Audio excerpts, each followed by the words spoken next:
Real estate team here at Berkshire Hathaway Home Services Ambassador Real Estate Company. My name is Mark Wehner.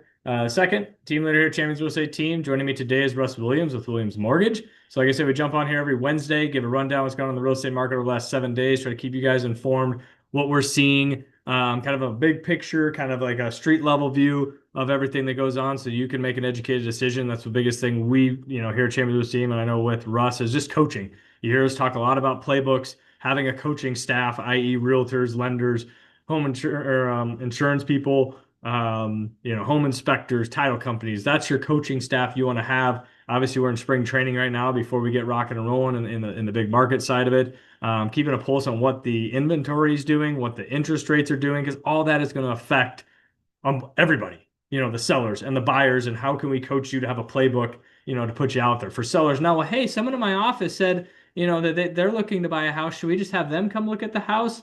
Yeah, you can, or you can expose it to 20, 30 other buyers and you may net yourself more money. Now, if you want to be a nice friend, coworker, neighbor, and sell your house to that person, for fair market value, then great. That's a decision for you. But, it's the plays in the playbook that makes sense. So we like to start out with quick tips. So I think, I was thinking about this today, and Russ and I were just talking about it before we jumped on here, is you see a lot this time of year, you get a lot of people, maybe those watching the video now, that, hey, should we buy a house now? How much can we afford? What is our payments going to look like? And I think that's a huge one that people they get out there and they do it on their own.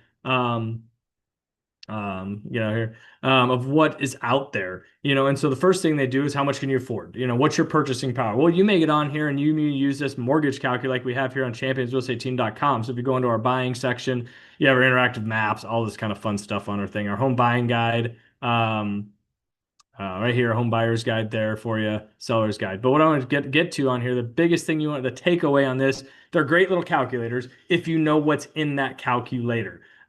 Basically, the big thing on this one is ultimately you have your loan amount. So how much you're going to put down, subtract that off that purchase price, and then that's what your loan amount is going to be. Term going to be 30 years or 15 years, depending on where you're at. Obviously, interest rates, this one's just auto plugged in at 6.25, so we're right around 6%, give or take. So I always say figure high, and it's going to calculate it for you here down here at 3,079. So you may think, great, about 3,000 month house payment. Well, this does not include your property taxes and your insurance on there. So this is just your principal and interest payment.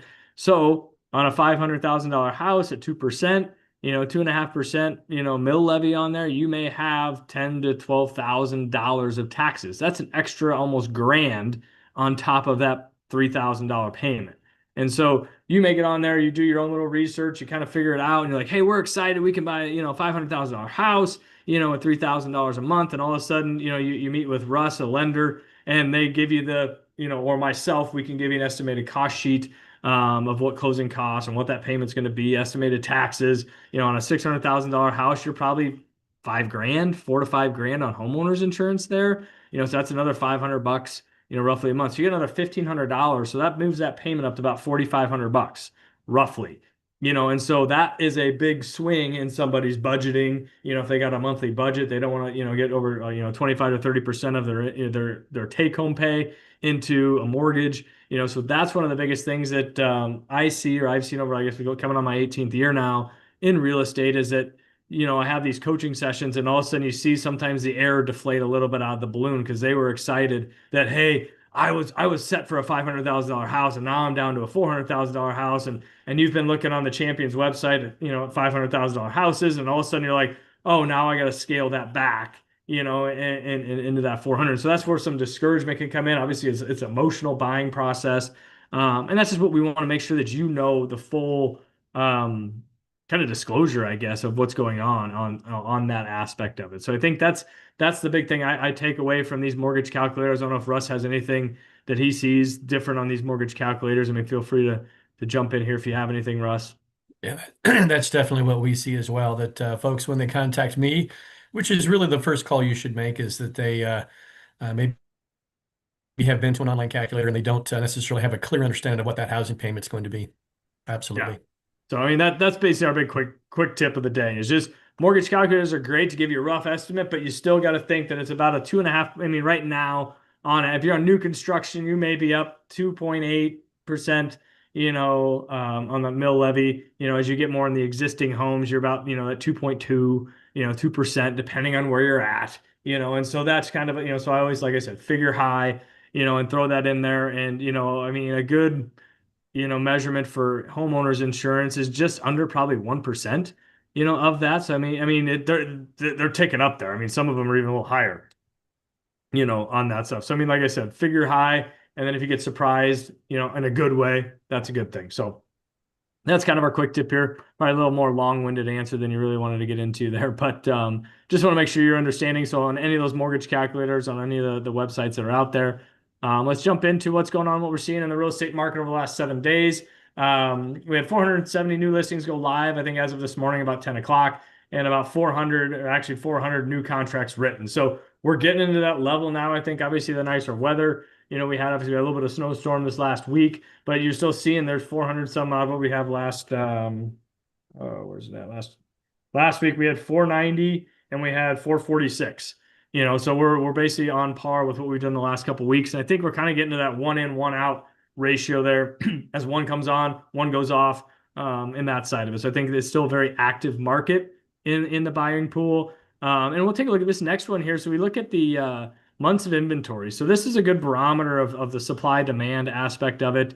So last week we were at like 5 months supply of inventory. Now we're down to 4.1. So what does that general picture mean for everybody? So 0 to 6 months is deemed typically a seller's market, where the sellers have more leverage. They have more buyers come into their house. They don't maybe have to do home inspections or, concessions or things like that. When you get to that 3 to 6 months, that's more of a neutral market in there. And then, 6 and above is kind of your buyer's market, where the buyers have more leverage, there's more houses on the market and that side of it. And so we're kind of last week we're at 5, now we're at 4.1. So we're seeing that number tick down a little bit. So we're getting more sellers having a little bit more leverage in the negotiations. Obviously, in certain price points, you're going to see that number maybe even be a little bit lower. Maybe it is a seller's market.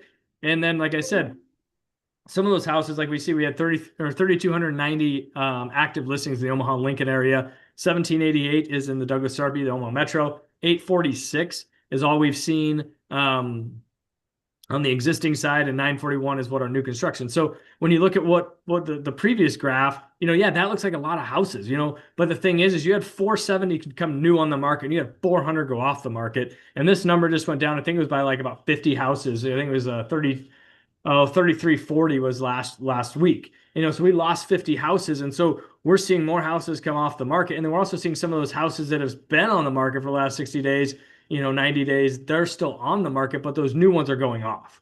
So these numbers don't, if that makes sense, if I'm trying to, articulate that in a good manner, is that the new fresh houses are boom, they're off. Because a lot of those sellers hopefully have met with agents like myself. I got a listing coming up on Friday. Pictures are getting done tomorrow. House is getting cleaned today. Next week, I have another listing coming up. But I've met with those clients, a couple weeks, months ago about getting their house ready. And so those houses that are coming on the market now, hopefully with an experienced agent, have prepped that seller what they need to do to maximize that house and maximize, the views they're going to get. Hopefully, if they're going to get multiple offers, but maximize their equity in that process. And that's where that 470 to 400, maybe next week it's, 450 and it's 425, and we keep getting closer to those numbers because more buyers are coming into the buyer pool, as Russell talked here in a minute, just what the rates are doing, and that's getting more buyers off the fence. But then there's more quality houses, and so there's, more buyers, and it's just kind of like a feeding frenzy almost a little bit from both sides, and some sellers maybe, oh, I'm just gonna throw it on the market, it'll be fine. Well, the ones that are, kind of fine, are maybe getting one offer, maybe they're sitting a week, and then all of a sudden those buyers that once saw those other ones go, well, hey, I know this one, maybe we can negotiate, maybe we can get concessions on this one. It's been on the market for a week or 2 weeks, and they may be taking a little bit lower.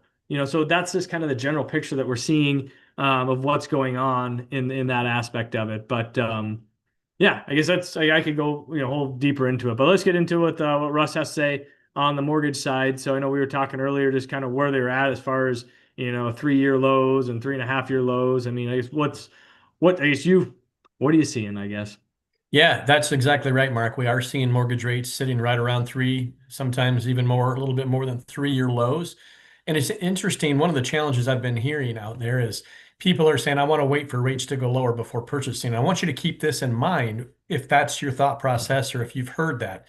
If we take a look backwards at interest rates and what they have been and compare that to what home prices have done during those periods of time, we notice that when interest rates rise, we typically see home appreciation at a lesser rate.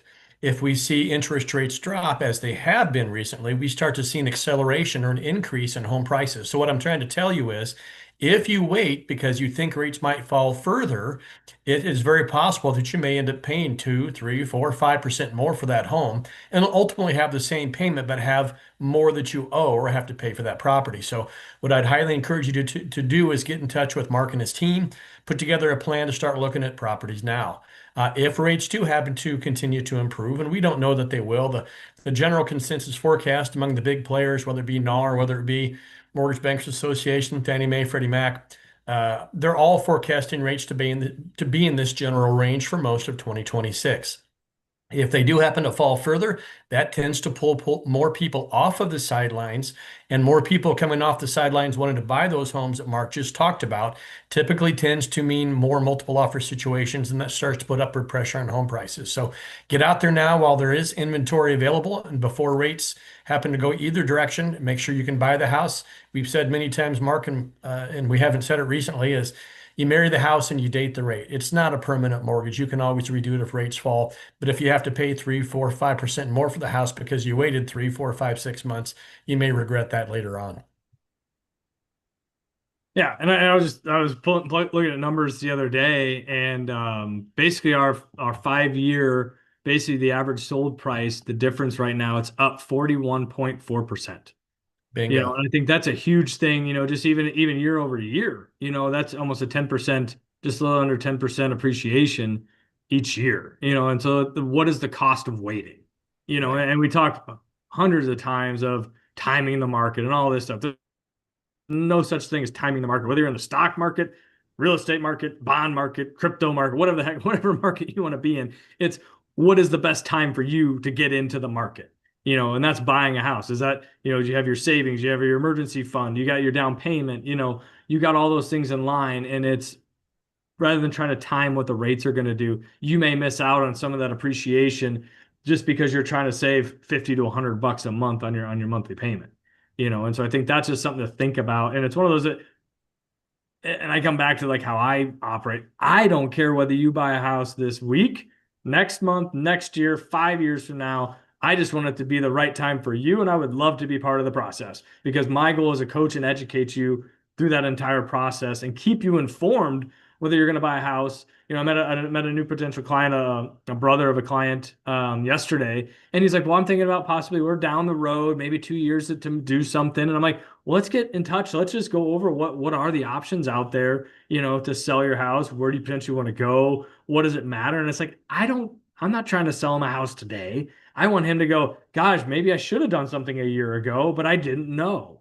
I want you to say, hey, 2 years from now is a great time, or, and that's perfectly fine for me because that's what I want you to know what you're doing and why you're doing it rather than jumping on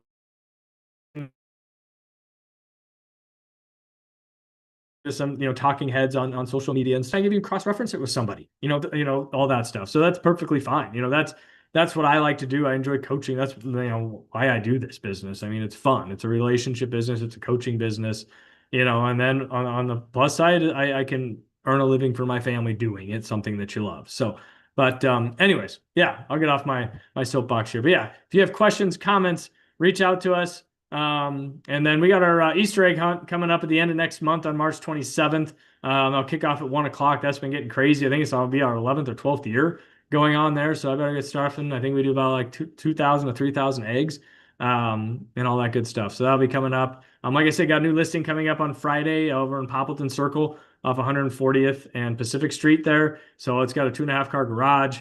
It's got a separate entrance because it's a split entry, but the garage what used to be the garage, or originally would have been the garage, was originally built as a family room with an office behind there. So that's what's in the what would be a garage, and behind that's a 2.5 car garage, but it has a separate entrance. So you could have a small business in there, you could have a hair salon, those type of things that you could do. You could rent it out, house hack it. It's got a huge amount of possibilities in that side. And then I have a great one coming up next week over off 103rd and V Street, backs up to the ball diamond there. It's got a pickleball court. It's behind it. It's got a playground. It's a pool. It's crazy. It's awesome. So two awesome listings coming up. I don't think they'll last too long, but don't have a crystal ball on that side. So if you have questions, reach out to us.